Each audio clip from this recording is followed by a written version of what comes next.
everyone, welcome back to my channel. Thank you for tuning in. I know I said that I would record another video right after my last one, and I did, but then my files got corrupted and I didn't have any backups. I'm Boo-Boo the Fool. Anyway, so if I'm gonna get one video out before the end of the year, I want to get this one out. And it's my most anticipated reads, some of my most anticipated reads of 2021. I wanted to do sort of like a one book per month sort of deal, but like the books that I want to anticipate don't come out every month. So this is just 12 of some of the most anticipated books I want to read this year. And this year I want to do sort of a bookish New Year's resolution myself. I want to make a commitment to read more books by authors of color, as well as gender non-conforming trans authors. I bought a lot of books over the course of this year. I haven't read yet because, you know, your TBR pile is going to be a lot higher always. I have like 80 books in my TBR pile. And then I have like 2,000 books on my Goodreads TBR pile because, like, I don't know, I just do whatever is interesting to me. Except for this year. I feel like this year has been a little bit, or maybe it's just because I already know a lot of the books that are coming out 2021. So it's like when at the end of the year, I do sort of like a big review, like, oh, what are all these books, like these YA books, these LGBTQ books that are coming out next year. And then it's just like, well, like, okay, yes, this girl has forbidden magic. Okay, she's gonna run away. Okay. Forget the word forbidden. Forbidden is not gonna happen this year. Okay, so let's just get started. So I'm gonna do this list in chronological order, and the first book on this list is coming out January 21st, Concrete Rose by Angie Thomas. I, of course, like so many other people, I really enjoyed The Hate U Give. I thought it was so powerful. I thought it was so real, and I've never really read anything like that before. I think I read it, oh my god, I don't even remember. Anyway, time is a flat circle. But one of my favorite characters in that book was Star's dad, because you can really tell that, like, he wants to protect his children, but at the same time, he is like not an idealist. He is a realist through and through and wants to protect his kids, but at the same time wants them to succeed. So I'm really excited to sort of see, like, basically his origin story, where he comes from, what Garden Heights was like before Star's time. And I think we really get to see a new perspective, especially Maverick. I believe his name is Maverick. As a black man in the past, rather than like a young black teen girl, a young black teen girl, like sort of in the modern times. So like really getting to dip into some history, dip into his origin story. I feel like that's going to be really exciting, because like Star's dad, I think his name is Maverick. It's been so long since I've read it. I'm so sorry. Star's dad, like, because he's such a strong character in Star's life in The Hate U Give, so I think it's going to be really interesting to see sort of his origin story in Concrete Rose, coming out January 21st. There's like sweat coming on my glasses. The next book on this list is coming out February 9th, and that is The Gilded Ones by Namina Forna. I think the thing that really drew me into the premise of this book, and the premise being like there's this community where if you have red blood, you're considered part of the community, but if you have gold blood, you're considered an outcast, like a danger to the community. Basically, it's like the blood color caste system that we've seen in Red Rising, that we've seen in Red Queen. I haven't read Red Rising. I've heard mixed things about it. And so I think the thing about The Gilded Ones is that, like, it's a new take on the blood color caste system trope. I'm coining that. It's a new take on it, which I'm really interested in, because it's a West African inspired fantasy. I've skimmed through some reviews. I don't want to spoil it. I've skimmed through some reviews, and it seems to be like really taking off right now. And yeah, because like there's just something about this premise that really interested me, and also because I didn't really like Red Queen that much, so I think maybe this will be the thing that'll get me into that trope. Who knows? But like the cover looks beautiful, and you know, support authors of color. So the next book on this list is coming out February 23rd, and that is Honey Girl by Morgan Rogers. This is an adult rom-com book about this young girl, I've been reading too many YAs, about this young woman who, you know, just got her PhD, or is about to get her PhD, and then she goes to Vegas, and then, oh my god, one morning she wakes up and she's married to this to this Japanese woman. So yeah, that's basically the premise, and that premise is basically everything I could ever like want to know, because like lesbians married in Vegas. And so that just really drew me into this premise. Like, I really don't think I need to say anymore. Honey girl, it's also a beautiful cover. Like, wow. I want to know what happens. Like, then she has to like, then they have to like fake date or something, I think. I don't know. I'm just trying to pad this because I feel like I'm like breezing through these so fast. Also, my glasses are sweating still because like I don't want to open the window because then the car sounds will come in. I can't open the door because other sounds will come in. It's so hard being a YouTuber. So the next book on this list, we're jumping all the way to May 8th, Fence Disarmed by Sarah Reese Brennan and C.S. Pacat. In the Lost Corrupted video, I did talk about Fence Striking Distance. I have it right here. So Fence Disarmed is the sequel to Fence Striking Distance. You don't need to read the comic books to get into the novels, but it helps. And so Fence Disarmed, we follow the boys to France for fencing things. Fence Striking Distance ended in a really interesting place. And the more I think about it, the more like genius I think it is. And that's and like I'm just like thinking about like all the unanswered questions that we have from Striking Distance, and I hope they get answered in Disarmed. I don't know if there's going to be a third book, but like, you know, I highly recommend reading the comics. I highly recommend reading the novel. And yeah, May 8th, like I'm getting that shit like in my hands and reading it immediately. That's basically what I did with Fence Striking Distance. I like read it in a night and it was amazing. Well, in the beginning I was like, what's happening here? Because the thing is, I'm afraid of being disappointed. But I wasn't disappointed. Anyway, let's move on to the next book. The next book on this list is The Chosen and the Beautiful by Ni Vo. And it follows this young Asian woman in Jazz Age, Gilded Era. Don't know if that's the same thing. And also there's magic, and also it's queer. Like, I'm getting like a 5-star feast, it sounds like, with that premise. We're following like a young person of color in like a historical period that's not so far away, and seeing her perspective and seeing how like she feels sort of ostracized from like the people around her. And also there's magic. I don't know how they're gonna fit that in, but it's so interesting. Also it's queer. Like my earrings are flapping around. So yes, like the Beautiful. It's like The Beautiful and the Damned. I have not read Gatsby. Don't come at me. I may have been in like 4 different like AP literature courses in high school, but for some reason we never read Gatsby. We read The Scarlet Letter. Don't know what happens, and I do know what happens, but like I don't at the same time, okay? Like she doesn't recognize her mom because of the letter. Is like she took off the letter, like, excuse me, like do you think the A is her face? Also coming out June 1st is One Last Stop by Casey McQuiston. I am so looking forward to this book. It is set in New York. I'm from New York. And then I get to judge if this is right about New York, because like, because I do that a lot with books. If it's set in New York and if it's set in modern New York, I'm like, that's not right.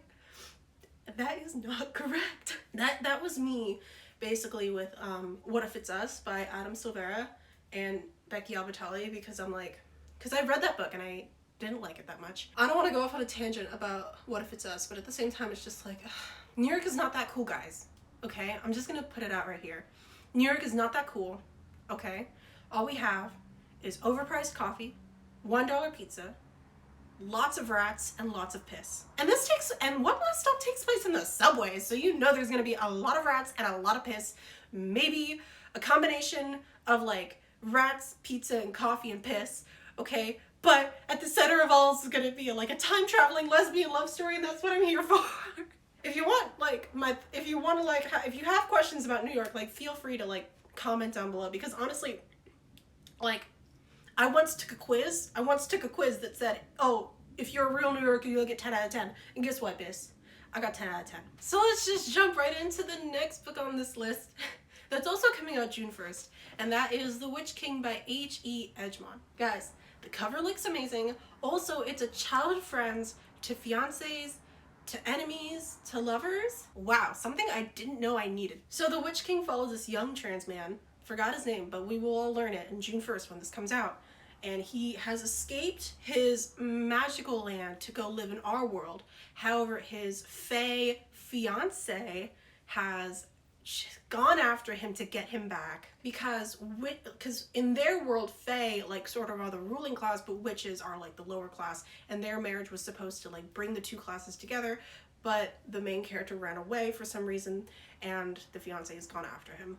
So we'll see what happens. Also, it's kind of like a reverse isekai, which is like really exciting for me because like there's too many isekai out there, but not enough reverse isekai, and those are really interesting. It's like Thor, like the first Thor movie, except in a whole book. Excellent. So the next book on this is coming out August 3rd, and that is A Lesson in Vengeance by Victoria Lee. Also, congratulations, Victoria Lee, for getting their PhD. Anyway, so A Lesson in Vengeance is dark academia with queer rep. This young girl goes to this boarding school, and she's been accused of killing her girlfriend. At the same school, there is a mystery novelist who's like kind of following her around to sort of get inspiration from her for her next mystery novel. I have not read Victoria Lee, but I've been really trying to like get into like, what was it? The Electric Air? The Lightning Prince? The Wicker King? Anyway, what is memory? All alone in the moonlight. I don't know the lines. I may live in New York, but I'm not a Broadway kid. Because that shit is expensive. I just went on this whole ass tangent. Okay, like. Moving on. So these next few books don't even have covers yet because they're coming out in the fall of 2021. But, you know, we're going to talk about them anyway. So the next book on this list is coming out. Her website says fall 2021. Goodreads says September 2021. But that one is Iron Widow by Shiran J. Zhao. And so basically the comp title is all you need. Pacific Rim meets Handmaid's Tale. Like, who thought that? Who could have, like, it's a combination that somehow works. Iron Widow follows this sci-fi world in which there are giant mecha robots. No, it's not a robot if it's mecha. Giant mechas that are piloted by boy-girl teams. However, the boys in the team are like, you know, heralded as heroes, whereas the girls have to serve as their concubines. And the story is inspired by China's only female emperor, Wu Zetian. And so really it's just like this list is just a combination, like all these books are like jam-packing all of my favorite things, because I love The Handmaid's Tale, I love Pacific Rim, and I watched this whole 40-minute YouTube documentary on Wu Zetian, and she sounds like a really interesting person. She's not a good person, but she's not a bad person. And so I think that really is very interesting. I can't wait to read Iron Widow. I hope the cover comes out soon, because like right now it's probably just, I mean, maybe one of these books without covers will surprise me and like, oh, the day I'm filming, like a cover drops. Anyway, and so the next book on this list is predictable for anyone who knows me, and that is Dark Rise by C.S. Pacat. I'm gonna be honest with you. I'm afraid of expectation, even though this is my most anticipated reads of 2021 list.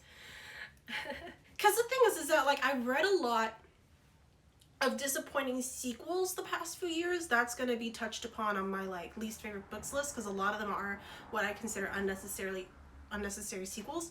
So like the thing is, and this is C.S. Pacat's sophomore series, and like this is not to say that she can't do it, because we've seen Fen's Striking Distance, and like I can definitely see like her very unique approach to character development and like very nuanced and subtle approach to it. So like but at the same time I'm just trying to keep my excitement down low. It's like sort of like afraid to be happy sort of thing, but I am still excited about Dark Rise. What we know about it, I think the main character's name is Will. It's set in London, which I was like, London again? I've been to London. It's a very exciting place. I'd love to go again. and also because I have family there and I can get free room and board. But anyway, so the main character's name is Will. It's set in London. There's magic, magical artifacts, something to do with history. Yes, I did obsessively follow C.S. Picat's Instagram journey through Europe.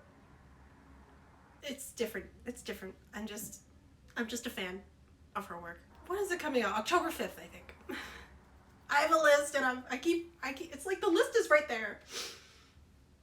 And like, in the 2 seconds in the 1 second it gets to take over here, I'm like, what date was it again? Anyway, Dark Rise by C.S. Picat. Don't knock it before you read it. That's all I'm gonna say. So the next book on this list, we still don't have a lot of covers, and that is...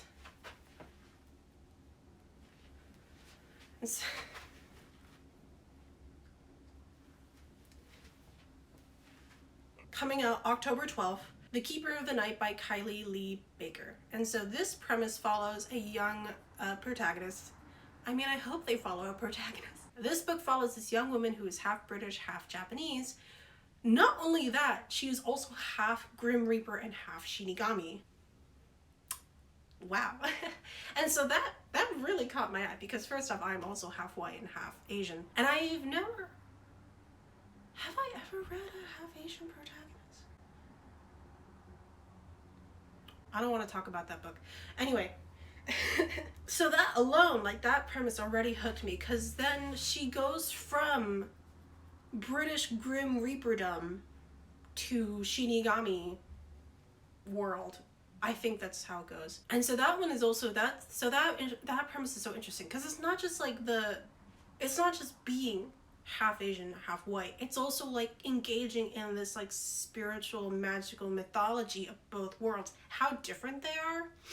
My guy, like they're so different. So that will be really interesting to see, coming out October 12th. Like, I'm keeping my eye on that. Okay, so moving on to the last book on this list. Doesn't even have a release date for it. I'm pretty sure it's fall 2021. But it's definitely 2021, and that is A Marvelous Light by Freya Marsk. I'm a huge fan of the Be the Serpent podcast, so of course I'm going to follow the debut novel of one of their co-hosts, Freya Marsk. I highly recommend Be the Serpent podcast, because it's amazing, it's fantastic, and like it's just so refreshing, especially now because goddamn America is still in a pandemic. It's just refreshing to, listen to groups of friends talk about things they love, and also really helpful if you're a writer, really dissect everything about narrative and character. Anyway, but A Marvelous Light by Freya Marsk. A Marvelous Light is about this young man who, due to a clerical error, gets assigned to be the liaison between the mundane world, because I've been reading Book of the White, and the magical world, and he's sort of like the liaison, and his counterpart is this infuriating young man. And so this book is not a young adult book. I just gotta make that clear right off the bat, because like there's gonna be stuff happening in the library apparently. But there are also houses that love you. I highly recommend that you keep an eye out for A Marvelous Light. I definitely recommend that you check out Be the Serpent podcast. It's a very good podcast. I'm probably going to listen to it right after this, now that I'm talking about it, and now I want to listen to it again. Anyway, thank you for sticking through my list that went off to tangents, because that's what I do when I talk to myself. And thank you for watching this video. Comment down below like your most anticipated reads of 2021. I definitely have a lot more than these 12 books, because recently I found a new list of books, and I was really interested in all of them. I'm just gonna rattle off some right here. There was one called The Outlaws, there was one called The Prophets, there was Detransition Baby, there was Milk Fed, there was Let's Get Back to the Party. Really recently, I kind of also, because there's a lot of books to anticipate for 2021, as well as, I don't want to jinx it, because remember how we all said good vibes in 2020? I don't want to say, I'm afraid of saying that for 2021, because what if it's not Daijobu anymore? I don't know. But anyway, comment down below any anticipated reads you have for 2021. Like this video, subscribe, and I will keep backups this time. God damn it. Anyway, thank you for tuning in. Hope to see you next time. Bye.